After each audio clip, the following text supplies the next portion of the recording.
Hey folks, Ash from Being Swenglish again, and you might remember I've got my permanent residency permit now in Sweden, so even with Brexit looming at the end of this year, not long away now, it means at least I've got that peace of mind that I'm allowed to stay here.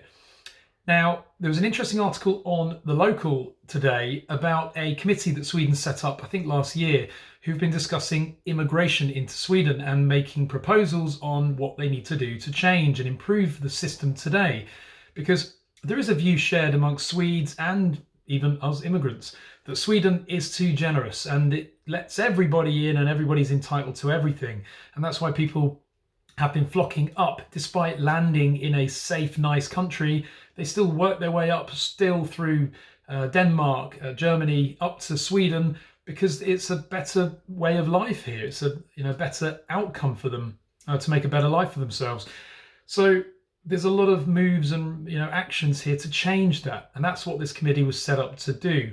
Now, apparently they've just published their report, which wasn't as concise as they'd hope. In fact, it is still 600 pages, though. It sounds pretty concise to me, and it has a number of interesting recommendations that they will now put to Parliament for consideration for a bill, and the bill then gets voted on by Parliament. So this is a long way off, potentially, maybe years. But it's been published now and submitted. The key elements from that finding, from that analysis, is two major recommendations. The first one I think is actually a really good idea, a language test. So when you're applying for permanent residency, you must have to complete a language test in Swedish, which is a great idea. Why not? I think the least you owe to a country that's accommodating you is to try and learn the language. And I often meet many people in Sweden who've lived here much longer than me, maybe 20, 30 years, and I speak more Swedish than they do. And I think that's not really right. I think I owe this country a lot for accommodating me, and therefore the least I can do is try and learn the local language. So that's the first one. The second is that they will not offer permanent residency on the first application. So you'll initially get a first permit, and then you apply after that again later on for permanent residency. Now, that's an interesting idea. I think that would leave me feeling quite unsettled. I don't like that idea, but I think it's the idea being that you can't just come here and stay. It gives the government or Migrationsverket, the government department responsible for immigration, a chance to review how's it gone. Are you contributing to Swedish society? And if you are, then you get permanent residency. If not, then off you go back home, potentially. So the first one, language, I think great. The second, I'm not too sure about. For asylum seekers, they'll get a 3-year limited residency permit. And I guess that's then up for renewal based on their asylum application. And obviously the exemption here is children. So children won't have to do a language test, obviously.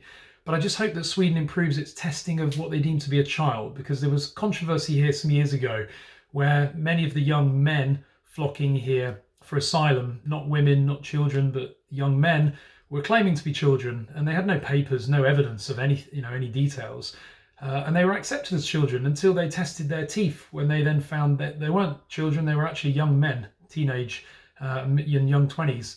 So I think they have to make sure that that isn't used as a loophole to avoid this system. But ultimately, Sweden's trying to appease its electorate. And many Swedes here, they won't ever, they won't admit it, but many are voting for the right wing party, the Swedish Democrats. Hence, they're gaining, popularity over the years.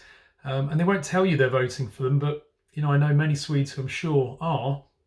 And the current leading party, the Social Democrats, are feeling they need to do something to appease that electorate. They're realizing that Swedes are feeling uncomfortable by the fact that 2 million of their population of 10 million are not Swedish born. 20% of the Swedish population were not born here. That's incredible. Unemployment is massively high here at the moment. I believe it's over 10% as well. And I think, the Social Democrats are feeling they have to do something. And so anyway, these proposals go to the government now. They'll be considered and peer reviewed, and then eventually they might end up being a bill, and then they get to be voted for in Parliament. The Social Democrats, the current ruling party, don't agree with any of these proposals. As far as they're concerned, everybody can come in, everyone can stay, even if the medical, the welfare system, the housing system can't really cope with this increasing demand, and the taxes are already high here. As a taxpayer in Sweden, I don't want to see those taxes rising to accommodate some people. And you know, it's a fact in every country that people will not want to work, and that's why the unemployment is so high here. So we will see what happens, but the great thing here is proportional representation means that the electorate get their say, because you know, their vote ends up in somebody being part of the current government, and they vote on this kind of bill. So whatever happens, you know, it will be the Swedish public who decide, and the Swedish voters ultimately. Anyway, back to the real point here. You know, I'm an immigrant and I've got my permanent residency now, but if you haven't got yours yet, get it over and done with for peace of mind, because if you leave it long enough, not only may Brexit pose you a problem, but also you'll have to do a language test later on. I think it's a great idea, but I certainly would have had to have done a lot more homework to pass that. Anyway, comment with your thoughts below, give this video a thumbs up, and yeah, thanks for watching. Cheers guys.